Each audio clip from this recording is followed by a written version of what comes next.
What's the scariest story you've ever heard? Story 1. About 10 years ago, I was recently divorced and living alone in a one-bedroom apartment. The place was clean and the rent was decent. It was one of those places that had a doorman, and I felt safe there. I was alone and loving it, focused on my career and not on my clingy ex-husband. Things were finally looking up for me.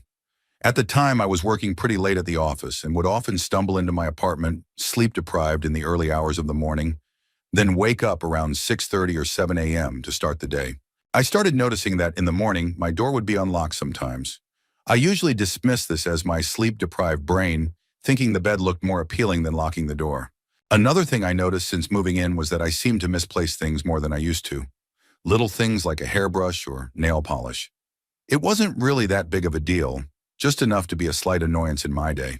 The longer I lived there, the more frequently I seemed to forget to lock the door. At first, it was every once in a while. Then it became an almost daily occurrence. More things went missing. Things like pictures, shaving razors, and most disturbingly, my underwear. This went on long enough that I started to get a little paranoid. I began taking the time at night to make sure the door was locked. I got into the habit of, every night after locking the door, turning the handle 3 times and saying to myself, "It's locked, it's locked, it's locked." Time after time, I would wake up and find the door unlocked. One time I even tried staying up all night to watch the door, but I ended up falling asleep in my chair. I decided that my mind was not reliable enough to stay up all night, so I invested in a video camera. I went all out and bought the fanciest camera I could get my hands on. One night, I set the camera up facing the door. I hid it under a pile of towels on the floor. I locked the door and went to bed. When I woke up, my apartment looked normal. Nothing seemed missing. I decided to check the tape. I fast-forwarded through hours of footage, seeing nothing. I was just about to give up when I noticed the handle of the door jitter. Then it slowly crept open. A figure slid through the half-open door and walked toward the camera. It paused, looked around as if listening for something, then walked forward into full view of the camera. I paused the tape. The hairs on my arms and the back of my neck started to rise. I was staring directly into the face of the building's maintenance man. I could see those big, thick glasses and curly hair. I had no doubt who it was. I played the tape a little more. He looked comfortable as he walked around the apartment. Then he turned and walked toward my bedroom and out of the camera's view. I didn't know what to do. Sobbing, I called the police. I tried to explain over the phone but couldn't. Soon enough, 2 officers arrived at my door. I told them everything and showed them the tape. I remember seeing the blood drain from their faces. They promised me I was safe and that they were going to get this guy. I needed to lie down but didn't want to be alone. One of the officers offered to stand outside my apartment door while I took a nap. As I was lying in bed, unable to sleep but too drained to move, something kept nagging at me. I lay there for a few minutes, tossing and turning, unable to get comfortable or rest. My mind was racing. Then a realization slowly washed over me and chilled me to the bone. We watched the tape and saw the man enter my home, but we never saw him leave. I froze, then started shaking. I needed to get to the front door. I sat up and looked around the room. I couldn't see anyone. I swung my legs over the side of the bed cautiously.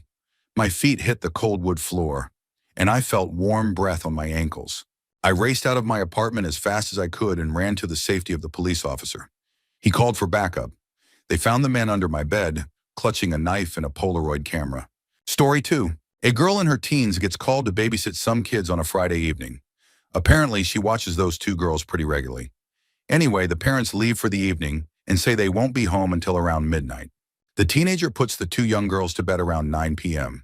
She does what most people would do, goes downstairs and watches TV for a while. She watches TV for an hour or so, and by this point, it's getting pretty late. She's in the living room on the main level. The TV sits in the corner of the room, with large windows on each side of it. Suddenly, out of the corner of her eye, she sees what she thinks is someone walking by the window outside through the bushes.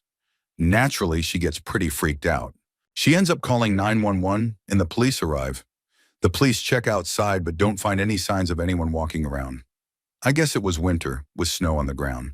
The police officers assure her she's safe and that the lighting from both the TV and the lamp probably played tricks on her by reflecting off the window. The teen agrees that's probably what it was, yet she asks them to check inside the house just to be safe. The police reluctantly oblige and start randomly checking rooms, closets, and the garage a bit haphazardly. They roll their eyes a bit, wondering how much this girl's imagination has run wild. Well, turns out they find a man hiding underneath one of the little girl's beds. As the story goes, it was the little girl's mother's ex-husband. The babysitter didn't see someone walk past the window outside. What she saw was the reflection of him walking behind the couch. Story 3. A man is driving a regular route along the highway when he notices a turnoff that will take him up through the mountains. He figures he drives this way all the time, but has never taken the mountain path, even though it will only take him a few hours longer to reach his destination.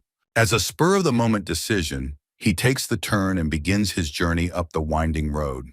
He'd started his drive later in the day than usual, so the sky is getting dark as he approaches the top. But the view is gorgeous. As he continues, he gets a small chill up the base of his neck, but dismisses it as the cool mountain air. Not long after, he has to slow his car as he approaches what appears to be a nasty car accident. Two cars are completely totaled, looking like they hit each other head-on just after rounding a corner. The man can see a few bodies on the ground, all bloodied and not moving. Immediately, he knows he has to pull over and help, but he can't shake a sixth sense telling him something about the scene is wrong, like it isn't natural. He decides he's going to drive his car forward and park it just beyond the crash site before getting out to help. He slowly creeps by the wreck and manages a better look at one of the bodies. It's definitely human, but something seems off. He still can't place it. He rolls the car forward maybe 6 meters from the crash site. Just as he's about to come to a stop and open his door to investigate, he looks out his front windshield for a moment. It's gotten terribly dark now, nearly pitch black, when something in his rearview mirror catches his eye. Several somethings, in fact. As he gazes into the mirror in horror, he sees the bodies at the crash site illuminated by his rear lights. All of them are sitting up, staring directly at his car, eyes like glowing orbs in the mirror. He panics as more figures come out from the ditches and forest surrounding the road. But only when the crash victim bodies begin to stand, seemingly fine, not limping or dragging themselves, does he have the presence of mind to throw the car back into drive.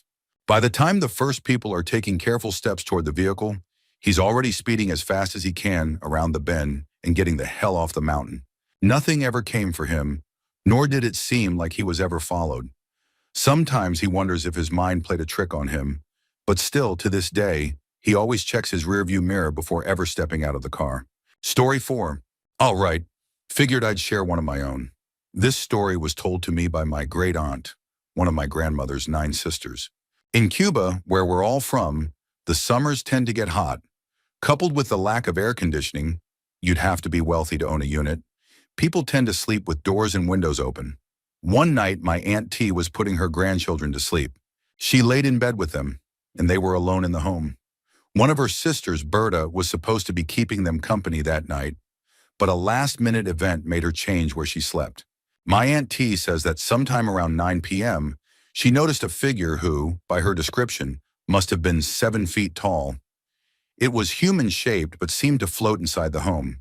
If it had legs, they weren't visible because a long robe of some sort covered them and dragged along the floor. At this point, rather than scream in fear, my Aunt T decided to lay perfectly still so as not to wake the children. She saw the figure cross the hallway and head into her room, looming ominously over them. The face she described was that of a pale woman with big red lips, and her hair and dreads like that of a Rastafarian man. There were just shadows, cavities as she called them, where her eyes would have been. It left her room through the same way it entered, but didn't leave. My aunt's house is large, and she swears she saw the figure go in and out of each room, take about the same amount of time, then leave. Eventually, it ran out of places in the home to visit and simply glided out the front door. My aunt cries to this very day because the next morning, her sister Berta was found deceased. Everyone thought it must have been some sort of heart attack or stroke in her sleep because no one heard anything, and they found her where she had laid the night before, only lifeless. My aunt swears the thing must have been death itself, searching for her sister where she should have been. Story 5. My cousin was in a band and did some touring for a while. He ran into another band from the Illinois area that had a creepy story to tell. They spent their days on the road and didn't make a lot of money, so they always depended on fans to find places to stay. After playing a show, there was a particular fan who seemed really interested. He offered them a place to stay. His parents were really involved in their church and were absent from the house. The band members were kind of curious about this, so they asked him if his parents were on a mission. He just kind of awkwardly smiled and didn't answer the question. Later that night, the band members were getting hungry and thought about raiding the guy's fridge. However, they decided since he was being such a good host, they didn't want to be rude.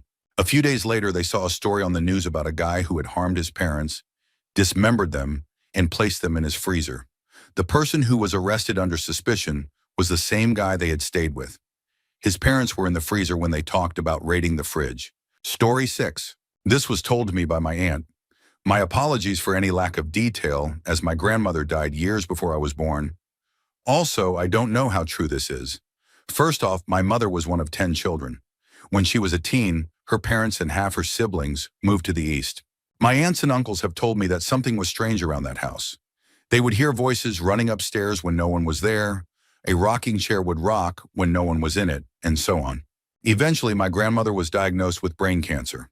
She was in her bed at home recuperating from her most recent surgery, and my aunt was there alone taking care of her. My grandmother was completely bedbound at this point. It was impossible for her to walk. She had a habit of blotting her healing incisions on her scalp with tissues, which wasn't great for the wounds. Because of this, the tissue box was kept across the room from her bed. My aunt brought in my grandmother's lunch on a tray and set it down on her lap. My grandmother asked her for the tissues for her head, and my aunt reminded her that she wasn't supposed to use them. My grandmother then asked for a drink. My aunt went to the kitchen and brought back her drink, only to find her mother with the tissues, still in bed, blotting her head. My aunt took them away and again reminded her she shouldn't do that. That's when she realized that her mother couldn't get out of bed, so she asked, "Mom, how did you even get these?" My grandmother replied, "Oh, that little girl that always follows you around gave them to me." Story 7. Last year I worked with a guy who'd spent some time on oil rigs in the North Sea. He told me that there was a really huge storm, pounded the place hard, and that this happened all the time out there. In the morning, they had to assess the damage, and they saw that there was a platform down by the water that was partially submerged. Normally, it sits just above the waterline. Being the low guy on the totem pole, he went down first, and he told me the whole thing was a death trap, the platform barely hanging on. He said he got to the bottom where the rest was in the water, and just as soon as he stepped on it, the platform started sinking fast. He had to run up the stairs, and when he got to the landing above, the whole section beneath him broke off and sank. But what really got me is when he said it wasn't like it just sank. It was like the metal was pulled until it broke. Like something big grabbed it from underneath and dragged it down. And whatever it was, it only did that when he stepped into the water. Like it had been a trap. He told me that afterward they kept getting damage they couldn't explain. Metal ladders broken, pipes sheared off, always during storms. Sometimes guys went missing, which was the worst part. He told me that the media was told it was due to some kind of leak, but that wasn't the real reason they evacuated the place. And apparently the same thing had happened to other rigs in the North Sea. Story 8. So, here's a story of my friend. He lives in an apartment complex in the city. The place is 10 stories high, and he lives on the 8th. One night, he was heading home and arrived at the main lobby around 11 p.m. He waited for the elevator, and when the door opened, a man rudely bumped into him and hurriedly walked out of the lobby. My friend didn't think much of it until he got back to his room. As he looked into his bathroom mirror to brush his teeth, he found bits of blood on the very shoulder where the man had bumped him. The next day was a Saturday, and he was getting ready for a date. He had just taken a shower when he heard a knock on the door. Peering through the peephole, he saw a policeman. The officer was a man in his mid-40s, with short dark hair and a shaved-off left eyebrow. The man asked through the door, "There was a murder last night at around 10:50 p.m., and I'd like to ask if you saw anything in particular." My friend had seen something in particular. He had bumped into a man who left blood on his shoulder. But he replied, "No, sir, I know nothing of the sort." He was already late for his date and didn't want to get involved. The man responded, "All right, thank you for your time," and left. My friend went to his date and came back home later that day feeling a bit guilty. He'd lied to a police officer. Then he flicked on the TV, and the news was covering the murder in his apartment building. Great, he thought. Way to make me feel more guilty. But then the news said the killer had been caught. The culprit's photo came on the screen, and there he was, a guy in his mid-40s with short dark hair and a shaved-off left eyebrow. He wasn't a police officer. He was a man who had been out to eliminate any witnesses. Story 9. This happened to me, and it still freaks me out when I'm home alone. When I was 16, a few summers ago, my parents went out for the day, and my sister left to go out too. I live in a small, average suburban neighborhood. I was stuck in the house bored with my dog, with nobody else home. It was really hot in the living room, so I turned on the air conditioner. For that to happen, I needed to open the garage door because the back of the unit faces that way, and the garage gets overheated. Usually when we do this, we lock the garage door that leads into the living room, but this one time I forgot. I sat down in my room and relaxed, not thinking much of it. Bad idea. A few hours later in the afternoon, I heard my dog barking like a maniac. I almost ignored it, but I went into the living room and heard the doorknob on the garage door jiggling. I assumed my sister had come home, so I yelled, "It's not locked!" She didn't respond and the doorknob jiggled more violently. I walked up to the door, yelling again, "It's not L." When the door opened, it felt like slow motion. The door creaked open just a sliver, and that's all I needed to see. I saw the feet, huge dark brown hiking boots of a man. Not my sister. I immediately pushed on the door to close it and started screaming and crying hysterically. I'm a small girl, but I struggled to push it shut and lock it. He started pounding on the door, but then it stopped. Still crying, I scooped up my dog and ran into the kitchen to get a knife. As I entered the kitchen, I heard the gate in the backyard open and quick footsteps down the cement path. Like something out of a horror movie with tears streaming down my face, I screamed. Dog in one hand and knife in the other, I threw the knife on the floor and ran to lock the back door. When I quickly bent down on the kitchen floor to pick up the knife, my legs were shaking from fear. My weak legs gave out, and I fell forward almost onto my face. I tried to scramble to my feet, but ended up crawling and tripping on the kitchen floor, accidentally scratching a long, shallow cut on my bare foot with the knife. I hid under the dining room table and said my prayers. I thought this was it. This was how I was going to die, alone in the quiet house with my dog as the only witness. I held my mouth to muffle my crying as I heard footsteps approach the back door. My heart was racing a million beats a minute, and I had the knife tightly clenched in my hand as I waited for him to make his next move. I saw his shadow through the blinds looking into the window. He stood there for a while and then walked away. The police never found him. To this day, I always make sure the door is locked when the garage door is open. I don't know what would have happened if my dog hadn't barked and alerted me. I might have been in my room completely unaware until it was too late.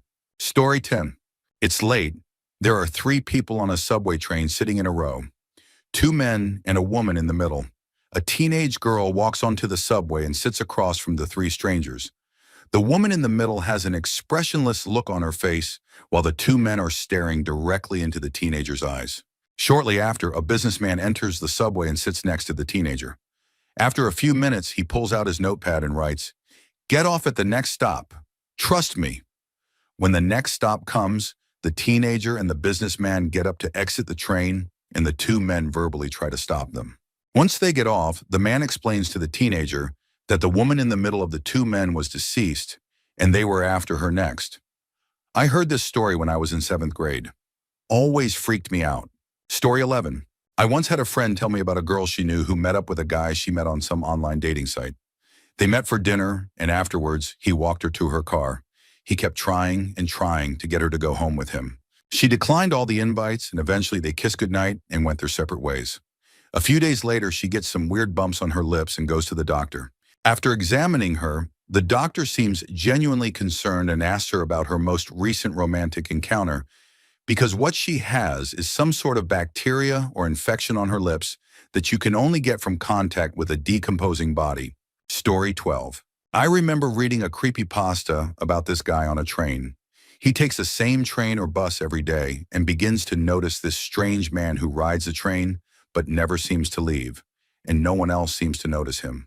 Eventually, he ends up following this man all the way to the last stop at the end of the day. He follows him into an old sort of train tunnel or subway system and ends up losing him, getting lost himself.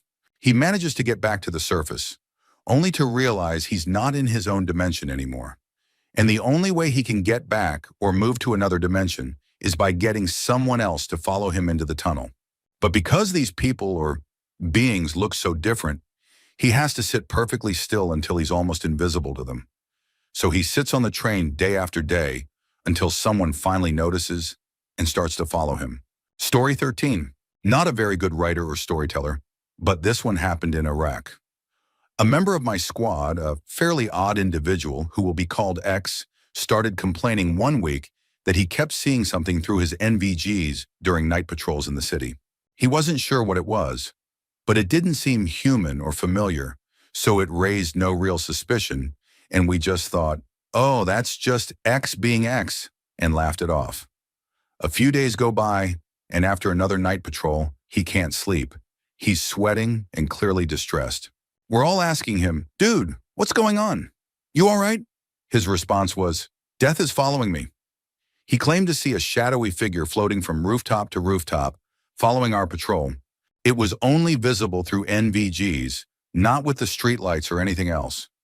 If you've ever been to Iraq and used NVGs and just watched the sky, sometimes there would be weird flashes and stuff with no explanation, but we figured it was satellites or drones or something. He was dead serious about it. But again, we just thought, that's X being X, and laughed it off. The very next day, X was killed in action. It freaked out our whole platoon, and to this day, we really don't know what to make of it. Story 14. A young boy is sitting in class when he notices a girl of about the same age out the window and across the street. She smiles and holds up a hand, giving him the peace sign. The next time he looks, she's gone, but it looks like she dropped something. At recess, he crosses the street to where she was and finds a Polaroid picture of the girl holding up her two fingers like before. He can't get her off his mind for the rest of the day. There's something just a little bit off about the way she looked at him. That night, the boy wakes up to a sound outside his window. When he looks out, he sees the girl again, smiling strangely and holding up two fingers. He climbs out the window and begins to follow her. As he's crossing the street to where she's standing, a car crests the hill and strikes him, ending his life instantly. The driver, distraught, jumps out of the car and finds the boy already gone. In his hand, the boy is clutching a photograph of the young girl, smiling strangely and holding up three fingers. Story 15. Reposting something I had written for another thread a while back. Since I was about 5, every few years or so, I see the same person in my dreams. It is genderless, has pale skin, long black hair, typical ring girl look-alike. But the first time I saw it, I was 5, which was in 1996, and that character didn't even exist yet. Anyway, sometimes it will be in the background of my dreams. Sometimes I'll be having a regular dream, and then I get a distinct feeling that it is being interrupted, and I have a brief moment where this genderless entity is staring at me. Then I go back to my regular dream. The worst one was a dream where I was being chased by it. I ended up crouched down in the kitchen of a house made entirely of glass. It found me, picked me up, and started shaking me as the room spun around and around. All I remember is the room spinning in a blur around us, as if we were standing still. And it, the entity, was just staring at me. We didn't break eye contact until I woke up, but I woke up because I couldn't breathe. I felt like a 5-ton weight was on my whole body. I was lying on my back. I never sleep on my back. Then the weight started lifting as if someone had been lying on top of me and got up. Last time I saw it in my dreams was about 3 years ago. I don't think I've ever gone much longer than that without seeing it, so I'm afraid I'm due for a visit soon. Story 16. I had a friend who grew up deep in Appalachia. He once admitted that as a child, he would sometimes look up from his bed at night and see a green face watching him. It would move its mouth like it was saying something, but it was silent. He would always try to convince himself he was dreaming and would rattle off prayers until he fell asleep. It never did anything other than watch him, so he eventually dismissed it as a normal part of dream time. He switched rooms a few times as he got older, and strangely, he'd stop seeing the face. But when he moved back into that room, the face would return. He'd never told anyone. His family was deeply religious, so he wanted to avoid any panic about demons or evil spirits. After college, he and his brother were reminiscing, and he finally asked his brother, "When you were staying in that room, Did you ever see, to which his brother interrupted, a green face? He said he turned white because he'd truly convinced himself it wasn't real. Both of them were too nervous to talk about it further, except to confirm that it was just a green face that watched them and mumbled inaudibly. When they visited home after that, they refused to sleep in that room. Story 17. I'm a little late to the party, but I've always wanted to tell people about this experience I had when I was about 10. I used to have a sleepwalking problem. One night I had a dream. In the dream, I got out of bed, walked downstairs, and took a steak knife out of the silverware drawer. Then I walked up to my parents' bedroom and went to stand next to my dad since he was sleeping closest to the door. He woke up and said, "You okay, sweetheart?" Then I started stabbing him, and when my mom woke up, I started stabbing her as well. After my little stabbing episode, I went back downstairs and fell asleep on the couch. Well, that morning, I woke up on the couch, and the knife was on the floor beside me. I went into panic mode and ran upstairs, expecting to find my parents hurt or worse. They were fine. Everything was normal. I went back downstairs and got some cereal.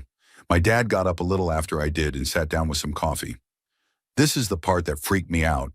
He asked me what I was doing last night. I asked him what he meant. He said I got up, went downstairs, came back upstairs, and stood by the bed for a good 5 minutes. I asked him if he said anything. He said he asked me what was wrong, and then I just walked back downstairs and he didn't hear another peep. Still freaks me out to this day. Story 18. It may not be that scary, but it's a true story, and it happened to me. And it's one of the scariest things I've ever experienced. In 2002, I remember distinctly because it was right after I got married. My husband and I were on a road trip to visit his brother at Camp Lejeune in North Carolina. This was before navigation systems were common, so we printed the route from Yahoo Maps and were following the directions. We were pretty naive and didn't know much about the route, and at one point mountains started appearing. Then I said, "I think we're driving through the Appalachian Mountains." My husband laughed at me because he had no concept of basic geography and said I was making things up. We eventually stopped at a gas station and picked up a map, and it turns out I was right. This particular route kept popping up, and I saw that we needed to be on it eventually. Thinking I was being smart, I decided we should just get off on that route the next time it came up and save some time. So we get off. It's about 2 a.m., pitch black, and now we're in the middle of the woods. We come to a fork in the road and have no idea which way to go because we had veered off course and no longer had turn-by-turn directions. I completely freaked out, and my husband said, "Calm down, I'll call my dad. His brain is like a map. He was a truck driver. He'll know what to do." Then we pulled out our cell phones. No reception. At this point, I'm crying because I feel like I've made a stupid decision and something just didn't feel right. Then my husband says, "My gut is telling me to go left." So we went left. Finally, we saw lights. We pulled into a gas station to get directions, and luckily it was one of those gas stations right off the highway. You could literally pull off and back on directly from there. As we approached the station, the attendant was outside sitting on a lawn chair, just hanging out with some people. I think they were more surprised to see Latinos in that area at that hour than we were about them hanging out at a gas station at 2:30 a.m. Anyway, we explained what had happened and how we got off the highway. I will never forget the look on that woman's face. She did one of those shudders like when your whole body chills uncontrollably. She looked me dead in the eyes and said in the most serious and somber tone, "Never, ever get off that highway. Those are the back roads, and you don't want to know what's out there." We got back in the car, drove off, stayed on the highway, and never looked back.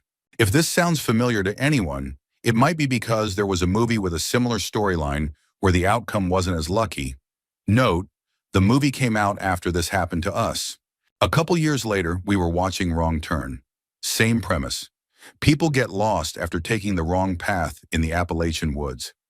As scared as I was at the time, nothing compares to the utter fear I felt after watching that movie and realizing how close we might have come to a real-life nightmare.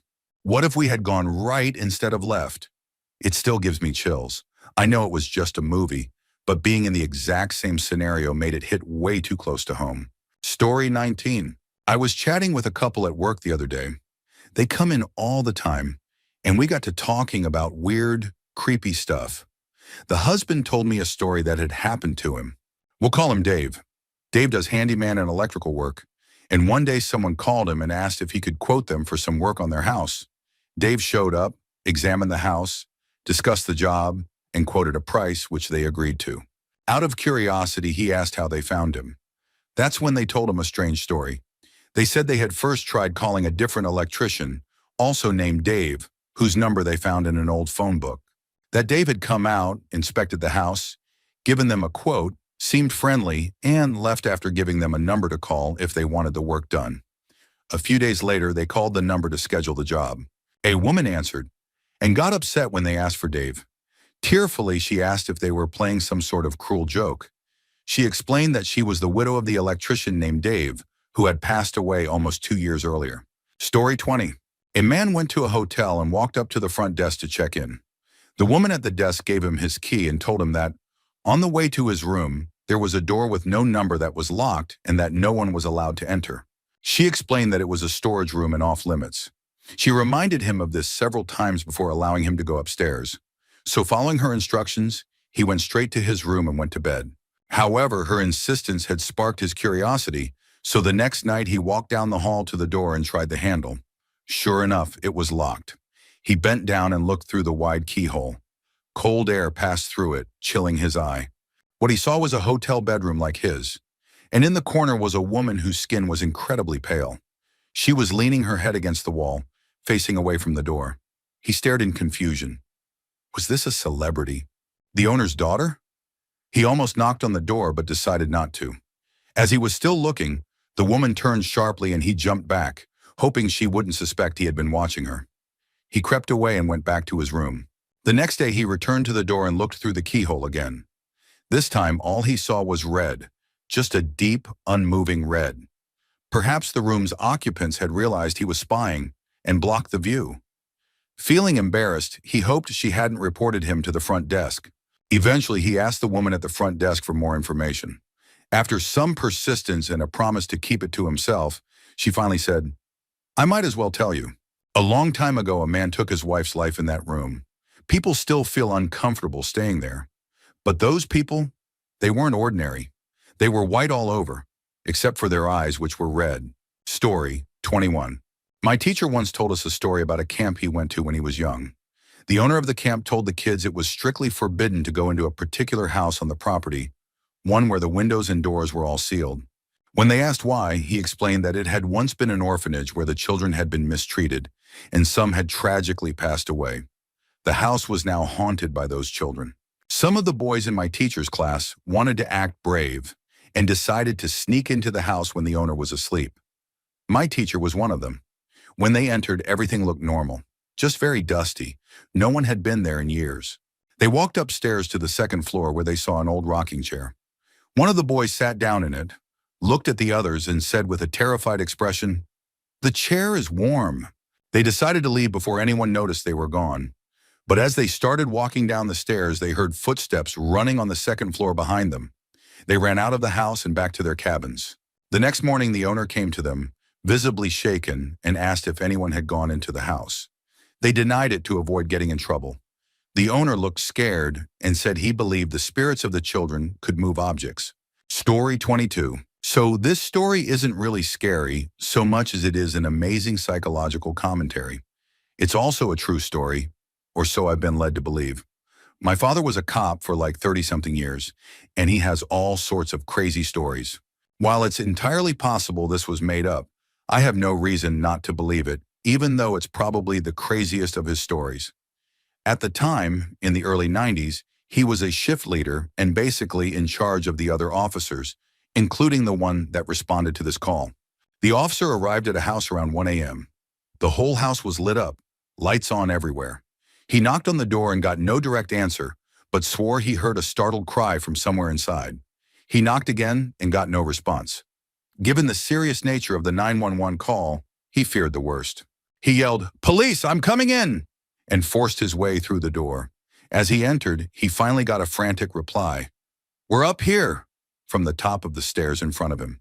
What immediately caught his attention, though, was that there appeared to be feces smeared around the place.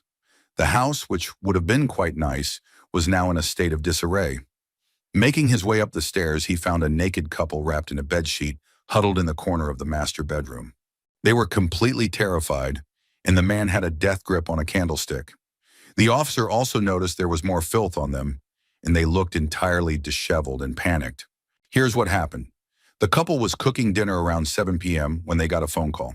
The woman answered in another room. The caller identified himself as the master of torture and claimed he was watching them from outside with a shotgun, ready to enter and harm them if she didn't comply. The man was still in the kitchen at this point and could hear his wife talking, clearly upset. She wasn't answering his questions about who was on the line. When he walked in, she was already starting to undress, visibly shaking. Alarmed, he grabbed the phone and made the acquaintance of the so-called master of torture. What followed over the next 5 hours was horrifying. The couple was forced to humiliate themselves, defecating and urinating on each other, performing inappropriate acts, being violated with utensils, and even made to eat their own waste, all in view of the windows. This continued until the caller demanded the man cut his wife with a knife. That's when he screamed something into the phone, hung up, and called the police. Then they ran upstairs, wrapped themselves in a sheet, and waited in the corner. As the officer stood there listening, waiting for backup, he remained cautious. His first question was whether they had seen the person responsible. The couple looked at each other and shook their heads no. Story 23. This is not a story. It actually happened to me. I was visiting my grandmother in Mexico City. She had a large 2-story house, and we were upstairs on the floor with the bedrooms. It was really late at night, and my grandmother was already asleep. I was still up watching TV when I heard an animal roar really loudly outside through my open window. This wasn't a normal roar. It was incredibly loud. The closest thing I could compare it to was a lion or a tiger. It was really strange because this was in the middle of a gigantic city, nowhere near the wilderness. The zoo was also across town, so there was no chance the sound came from there.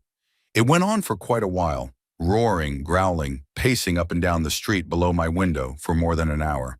I was completely freaked out, but couldn't bring myself to look out the window. Eventually, I built up enough courage to go into my grandfather's study, grabbed his gun, loaded it, and went back to my room. I lay in bed dreading the idea that whatever was making that awful noise would look up and see the light coming from my open window. The noise continued for a while, and then finally it started to move away. Eventually, I mustered enough courage to look outside. I didn't see anything, but I could still hear the roaring, now in the distance. The next day, I searched all the newspapers and local news looking for a story about a wild animal escape, but I found nothing. I didn't tell anyone about it for years. I'm still not sure what to make of it. To sum up, I was visiting my grandma in the middle of a huge city, heard a large beast roar and pace outside the house, cowered in fear while holding a loaded gun, too scared to look outside until it was gone, and still have no idea what it was. Story 24. There was a story about a young Chinese couple who had been dating for a few months. The young man had grown tired of the relationship and decided to break things off. The girl, heartbroken, ended her life by jumping while wearing a red dress. In Chinese lore, this symbolizes a desire to return as a ghost in the state of her violent death. And according to the belief, she would come back in 7 days to haunt him. The young man, terrified, went to consult a sensei about his growing fears. The sensei told him that the only way to avoid the ghost was to hide under his bed on the 7th day, because if she couldn't find him in his room, she would leave. As the evening of the 7th day approached, the young man followed the advice. He hid under his bed before midnight. Just as the clock struck 12, he heard familiar whispers outside his bedroom door. He knew she had come. Still, he felt safe. She wouldn't look under the bed, he reassured himself. The doorknob turned, the door creaked open. The next day, the sensei tried calling to see if the advice had worked, but received no answer. Concerned, he rushed to the young man's apartment. The front door was ajar. He went straight to the bedroom and found the young man deceased under the bed, his face frozen in terror. This can't be right, the sensei thought. She wouldn't have seen him unless... Then he found a newspaper clipping of her death that the man had kept. That's when he realized what had happened. She had fallen head first, and when she came back to haunt his room, she came upside down. Story 25. About a year ago, one of my fellow Marines showed me a documentary about a serial attacker in Predator in Long Island. Not to brag, but I'm not the kind of person who scares easily. Yet everything about this film was disturbing. It started with a news investigation that exposed a children's mental hospital for what it truly was, a horrific place filled with abuse, neglect, and trauma. The footage was grainy 1980s news video showing institutionalized children wandering aimlessly, naked, neglected, and covered in filth. The staff and orderlies were nowhere to be seen and clearly didn't care. Many weren't even on the premises half the time. What made this hospital particularly unique was its system of underground tunnels, originally used for storage. But over time, the staff began using them to engage in illegal behavior, including substance use in the abuse of vulnerable patients. Eventually, the hospital was shut down, and the children were relocated. Tragically, some had no families to return to and ended up in group homes or foster care. A few were so severely mentally impaired or traumatized that they slipped through the cracks and were never seen again. Years later, Long Island was rocked by a string of brutal crimes occurring in and around the area where the hospital once stood. The documentary team suspected that some of the missing former patients could be connected to the spree. They started investigating, and what they uncovered was chilling. Abandoned encampments, discarded evidence kits, holes in the ground leading back into the old tunnels, you name it. The entire tone of the film was deeply unsettling. It was informative and well-researched, yet overwhelmingly dark and hopeless. Even more unsettling, they never determined who was behind the crimes or how many people were involved. If anyone has seen this documentary or followed up on those crimes, I'd love to hear what you know. The whole thing still sticks with me. Story 26. My dad told me this story that happened to him when he was younger, late teens. He and some friends were planning a hiking and camping trip one weekend in Puebla, Mexico. He was raised in Mexico City. They took a bus out of town, which dropped them off in a small village at the base of a mountain. They hiked up until they found a place to camp and set up for the night. They built a fire and began to talk and joke around, like teenagers tend to do. One of them even bragged that he had swiped a bottle of tequila from his old man, just to stay warm. All of a sudden, one of them pointed to the mountain across the ridge and the strange lights he saw there. These lights were like nothing they had ever seen before. Unlike car headlights, which travel in a uniform direction up the side of the mountain, these lights moved erratically and in every direction. They watched for a while, but then everything around them suddenly got extremely dark. My dad said that had it not been for the fire they built, they wouldn't have been able to see more than a couple of feet in front of them. Not even the moon or stars were visible. Then an overwhelming sense of panic took hold of every single one of them. One of his friends even took 2 sticks and made a makeshift crucifix that they all gathered around. They pulled out the tequila, got drunk, and eventually passed out. The next morning, they hiked back down to the small town for breakfast. When they told the people at the restaurant what had happened, an old man told them that what they saw were witches. Puebla is known for its folklore involving witches. He explained that even though the lights appeared to be on the opposite mountain, they were actually much closer. The lights were a method used to confuse hikers, and the darkness and panic were caused to disorient and trap people. Many hikers had gone missing up there and were never found. It was said that the witches would take people, either to harm them or sacrifice them. The old man told them they were lucky to have made it back. So anyway, you might think this story was made up. All I can say is that every time my dad retells it, he fully believes it happened. I've never once seen anything in his expression that would make me think he was fabricating it, unlike some of the more exaggerated boogeyman tales he'd tell us. Story 27. When I was a little kid, I remember my grandpa telling me about how he loved to go hiking and camping. He told me about this lake once, located on the island where he lives. He was in a boat rowing across the lake and said he found it strange that there were no birds or signs of wildlife anywhere nearby.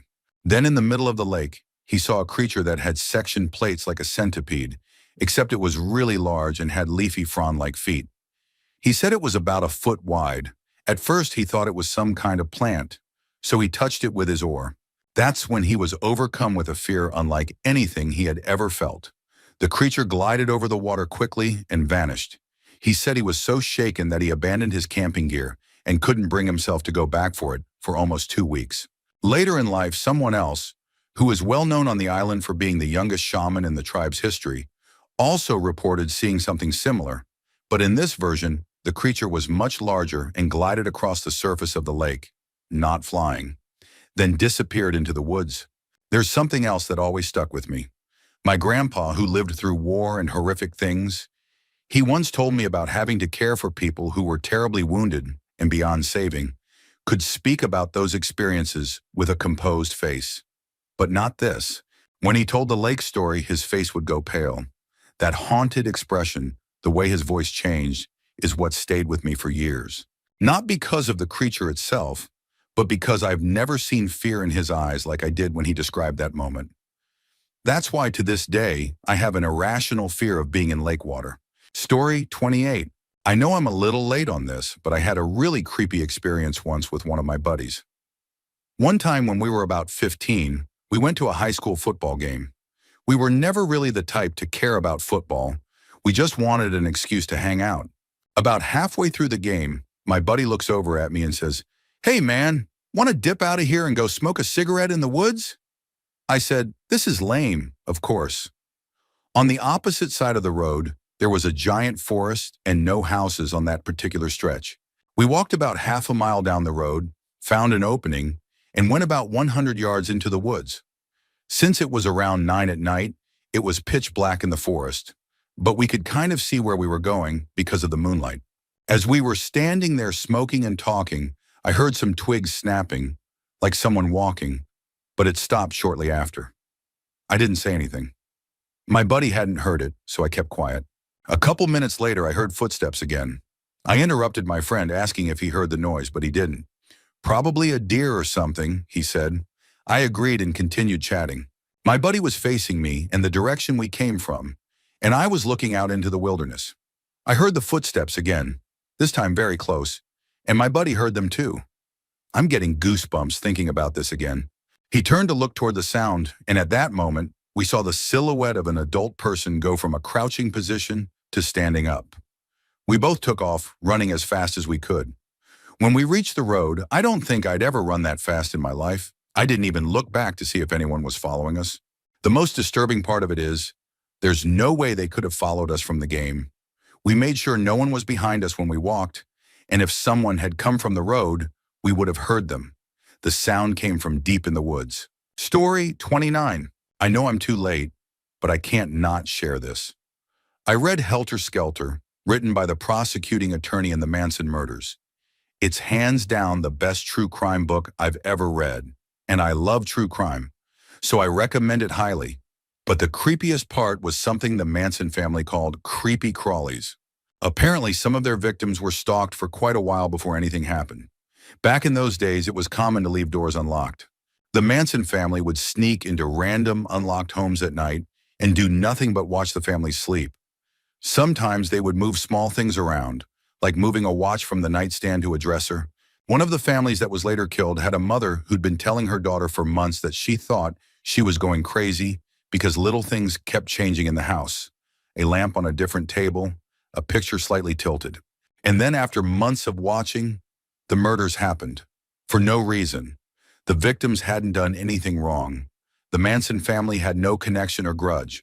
The most famous of the murders, Sharon Tate and her friends, occurred simply because they were staying in a house that used to be owned by someone who had once denied Manson a record deal.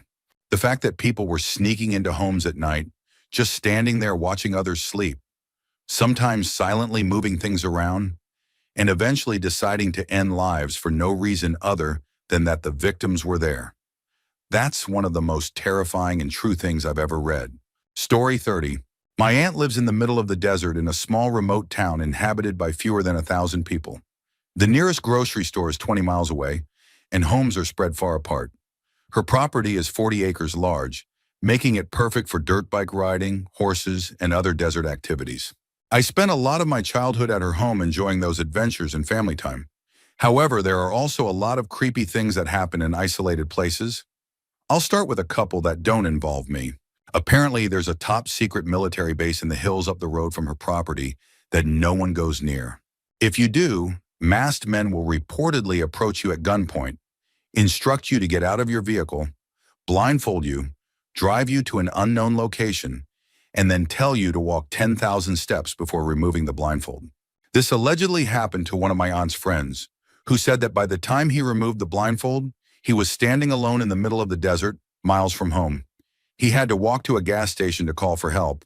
There's also a woman some refer to as a witch who lives a few miles down the road from my aunt.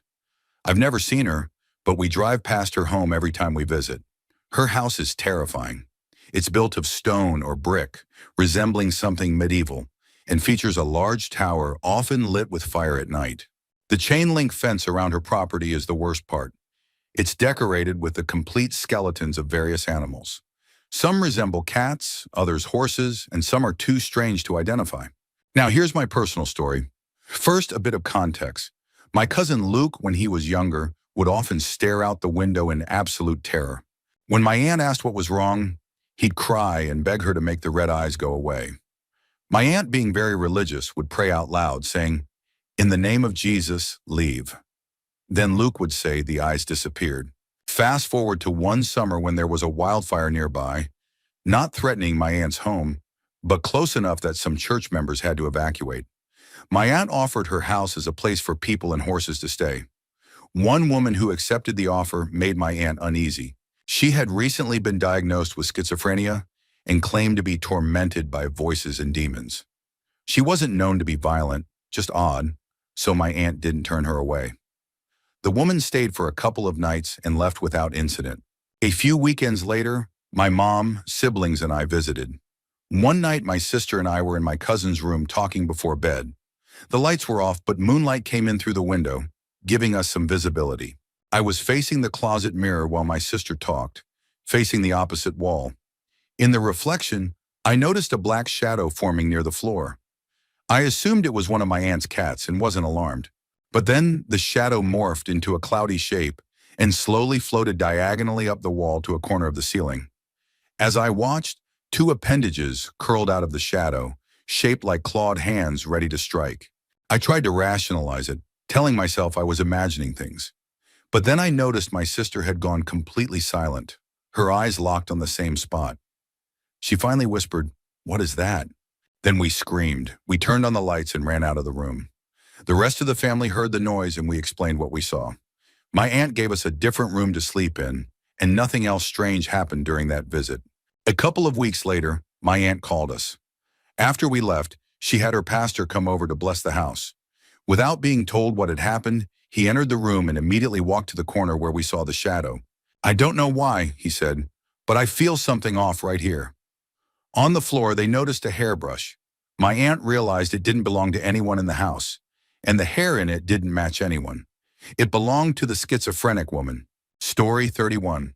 In 2008, I was an intern at a home for mentally and physically disabled individuals. Outside, there was a small playground that wasn't used very often, but we could always see it through the glass door.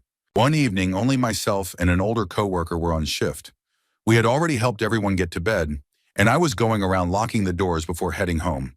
The night watch would be arriving shortly to take over. As I was locking the glass door, I noticed someone sitting on the swing.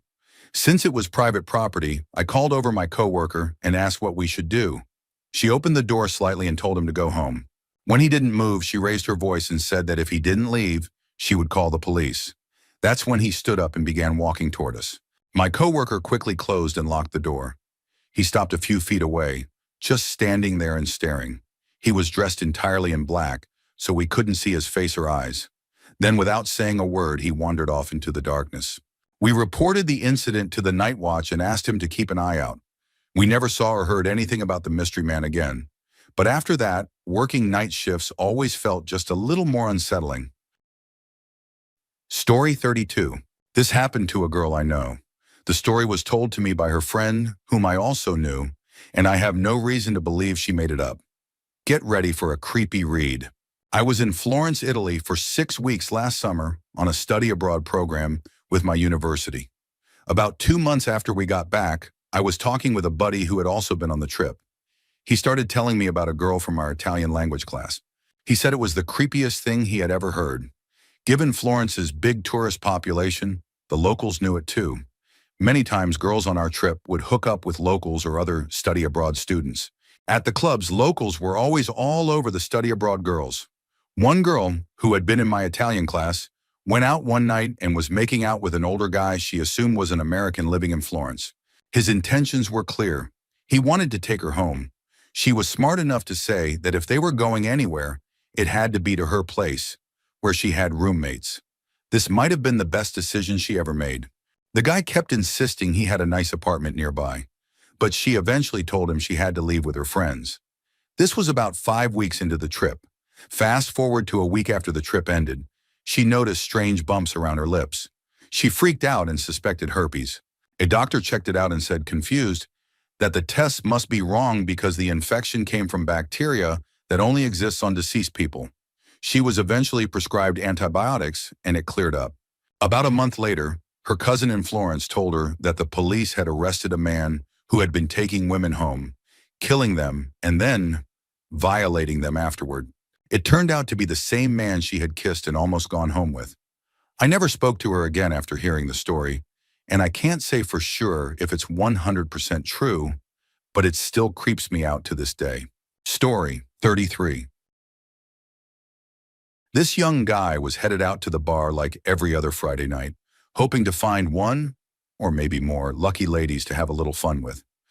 Ordering drink after drink, he scanned the place for that special someone. Shut down numerous times and nearly out of cash, he began to feel like his chances were coming to a close, just like every Friday night.